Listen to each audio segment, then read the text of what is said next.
عبد الرحمن ایک وکیل تھا۔ ایک دن جب وہ عدالت سے واپس اپنے گھر جا رہا تھا تب اس نے دیکھا کہ ایک شخص ایک مظلوم عورت کے ہاتھ پاؤں باندھ کر نہر کے اندر پھینک رہا تھا۔ عبد الرحمن نے ایک دم سے اس عورت کی جان بچائی اور اس ظالم آدمی سے لڑنے لگا۔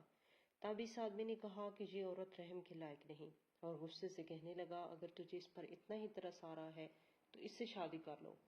عبد الرحمن نے جوش میں آ کر اس عورت سے نکاح تو کر لیا، لیکن شادی کی پہلی رات تھی اور پھر اچانک اس عورت نے، رات کا ایک ایسا پہر جب انسان نیند کی گہرائی میں ہوتا ہے اور چاہے جتنی آہٹ یا شور پیدا کیوں نہ کر دیا جائے، آنکھ کھلنے سے انکاری ہی رہتی ہے، کیونکہ جو لوگ رات کو دیر سے سوئیں وہ تو اس وقت بالکل ہی نیند میں غرق ہوتے ہیں، اور تہجد پڑھنے والے اسی وقت تہجد پڑھ کے سوتے ہیں تو ان کو بھی نیند اپنے لپیٹ میں لے لیتی ہے۔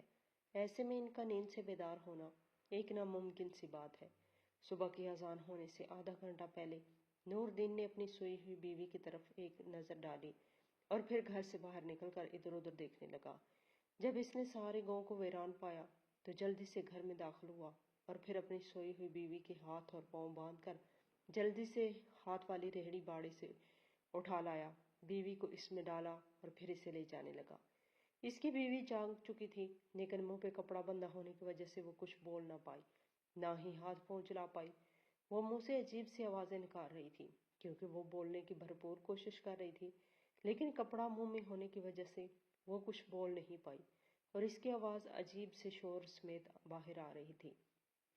نور دین ریہڑی کو گھسیٹتے ہوئے بار بار ارد گرد کے ماحول کا جائزہ لے رہا تھا۔ وہ بہت ڈرا ہوا تھا، پسینے سے اس کا سارا بدن بھیگا ہوا تھا، جبکہ اس کی سانسوں کی آوازیں سارے علاقے میں شور برپا کیے ہوئے تھی۔ وہ خود پر قابو پاتے ہوئے اپنا پورا زور اس ریہڑی پہ لگانے پر تھا، تب ہی وہ اپنے چھوٹے سے گاؤں کی حدود سے نکل کر نہر کی طرف آ پہنچا اور پھر ریہڑی کو وہیں کھڑا کر کے نیچے بیٹھ کر سانس لینے لگا۔ وہ اتنی اونچی اونچی آواز میں سانس لے رہا تھا کہ اس سنسان جگہ میں وہ آواز گونج رہی تھی، لیکن اتنی بھی نہیں تھی کہ وہ گاؤں کے کسی فرد کو بیدار کر سکے۔ اس کی بیوی خوف سے آنکھیں پھاڑے اپنے شوہر کو دیکھ رہی تھی۔ وہ کچھ بولنا چاہتی تھی لیکن بول نہیں پائی۔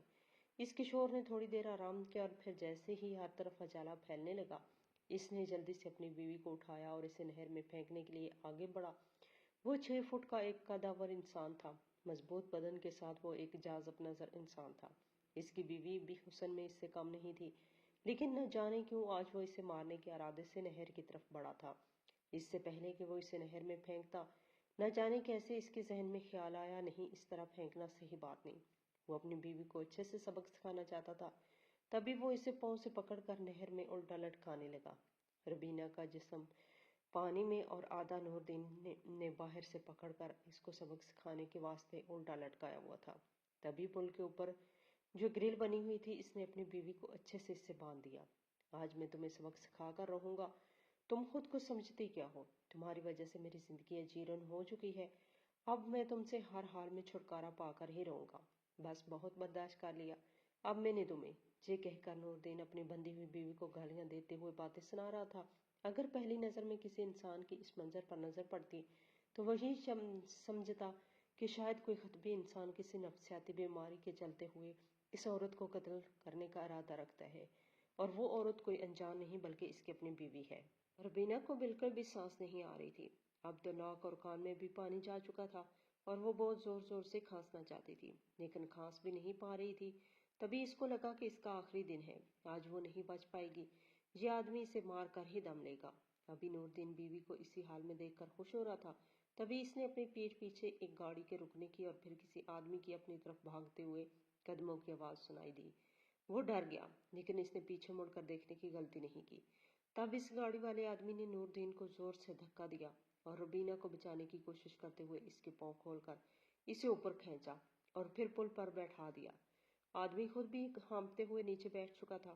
نور دین حیرت سے اس آدمی کو غصے سے گھور رہا تھا، آخر اس کی ہمت کیسی ہوئی دو میاں بیوی کے معاملے میں ٹانگ اڑانے کی۔ نور دین نے اس آدمی کے لباس پر غور کیا تو وہ سمجھ گیا کہ یہ کوئی وکیل ہے۔ دل میں اس کی ذرا سا ڈر نے سر اٹھایا تھا، لیکن اس نے دبا دیا کیونکہ وہ جانتا تھا کہ ایک وکیل کے پاس بھی کوئی ثبوت نہیں ہے کہ وہ اسے جیل میں بند کروا سکے۔ تبھی وہ وکیل کو گالی دیتے ہوئے نور دین کو کہنے لگا، تمہاری ہمت کیسے ہوئی ایک بے بس اور لاچار عورت پر ایسے ظلم کرنے کی؟ کیا تم جانتے ہو تمہیں کتنی بڑی سزا مل سکتی ہے اور اس گناہ میں مرتکب ہونے کے بعد تمہیں کتنی بڑی رقم چکانی پڑے گی؟ نور الدین حقارت سے اس وکیل کو دیکھنے لگا، جیسے اس وقت وکیل نے فضول بات کی ہو جو نور الدین پہلے سے جانتا ہو۔ وکیل نور الدین کے تاثرات کو جانچنے لگا اور پھر افسوس کرتے ہوئے کہنے لگا، آخر تم دونوں کا مسئلہ کیا ہے؟ کیونکہ زرینہ ابھی تک بندھی ہوئی تھی، خود کو پانی سے نکل آنے کے بعد وہ اپنے آپ کو ریلیکس کر رہی تھی۔ وہ ابھی تک خوف کی وجہ سے کچھ بھی بولنے کے قابل نہیں رہی تھی، اسی لیے وہ وکیل نور الدین سے ہی پوچھنے لگا۔ نور الدین کہنے لگا، صاحب عورت ہے تو اس کا مطلب یہ نہیں کہ وہی ہر وقت مظلوم ہے اور ہر وقت اسی پر ظلم کیا جاتا ہے۔ کبھی کبھی یہ عورتیں ظالم ہوتی ہیں اور ہم مرد مظلوم۔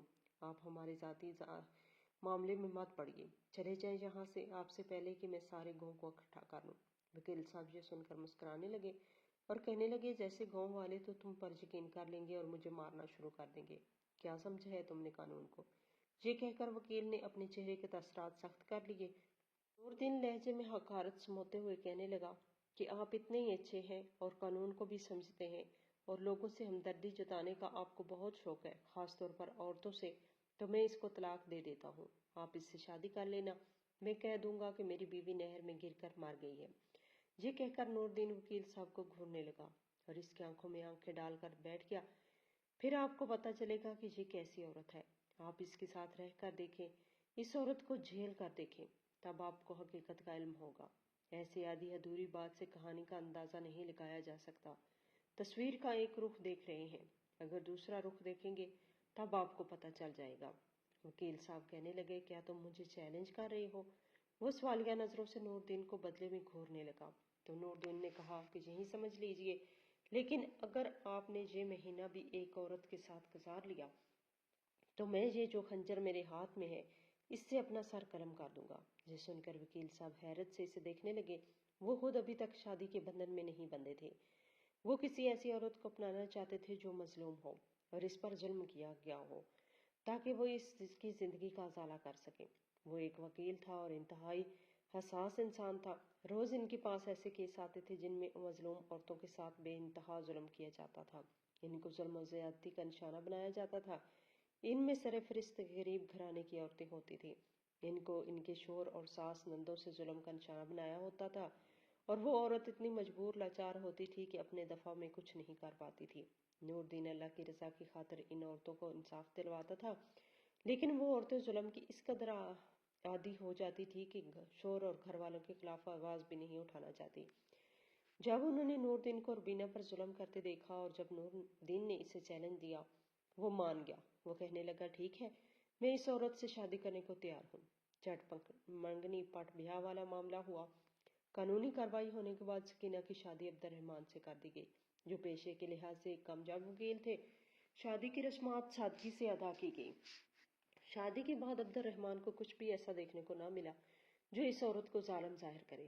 آج ان کی شادی کی پہلی رات تھی۔ عبد الرحمن جو آج تک کسی کے سامنے نہیں گھبرایا تھا، آج وہ گھبرا رہا تھا۔ اس کے ماتھے پر پسینے کے چند ننھے ننھے قطرے اس کی گھبراہٹ کو واضح کر رہے تھے۔ وہ بار بار اپنے ہاتھ ملتا اور ربینہ کے بارے میں سوچنے لگا۔ اس کو آج بھی نور الدین کے وہ الفاظ اچھی طرح یاد تھے۔ وہ اس کی تہہ میں پہنچنا چاہتا تھا، چاہے اس کو جو بھی قیمت ادا کرنی پڑے۔ ابھی وہ کمرے میں داخل ہوا ہی تھا جب اس نے ربینہ کو بیڈ پر دلہن کی طرح لہنگا سجائے ہوئے بیٹھے دیکھا۔ بہت عرصہ ربینہ پر نظر رکھنے کے باوجود وہ کچھ بھی ایسے ثبوت حاصل نہ کر سکا جس سے ظاہر ہو کہ ربینہ ظالم تھی۔ تبھی اس نے نور الدین سے ملنے کا فیصلہ کر لیا، لیکن مصروفیات کی وجہ سے وہ نور الدین سے ملاقات نہ کر پایا اور ربینہ جیسی خوبصورت بیوی کو پا کر وہ نہال ہو گیا۔ عبد الرحمن صاحب اپنے والدین کی اکلوتی اولاد تھی۔ والدین نے کسی بھی معاملے میں ان پر کبھی زبردستی کی نہیں تھی، ہمیشہ اس کی پسند ناپسند اور مرضی کو سراہا گیا تھا، جس کی وجہ سے وہ تھوڑے ضدی ہو گئے تھے اور اپنے ماں باپ کے بے حد لاڈلے تھے۔ ان کے بابا جج کے عہدے پر فائز تھے اور ان کی خواہش تھی کہ ان کا بیٹا ایک کامیاب وکیل بنے اور حق اور سچ کا ساتھ دے، کبھی بھی ان کے بیٹے کو تکلیف نہ آئے۔ کچھ بھی ہو جائے، یہاں تک کہ انہیں جان کی بازی بھی ہارنی پڑے تو وہ انصاف کے ساتھ ڈٹ کر کھڑا رہے، خاص طور پر ایسے غریب لوگ یا ایسے ضرورت مند جو کیس لڑنے کی استطاعت نہیں رکھ سکتے تھے، اور وہ تھے بھی حق پر۔ ایسے لوگوں کی عبد الرحمن مدد کرنا فرض سمجھتا تھا اور ایسے لوگوں کی بلا معاوضہ مدد کر دیا کرتا تھا۔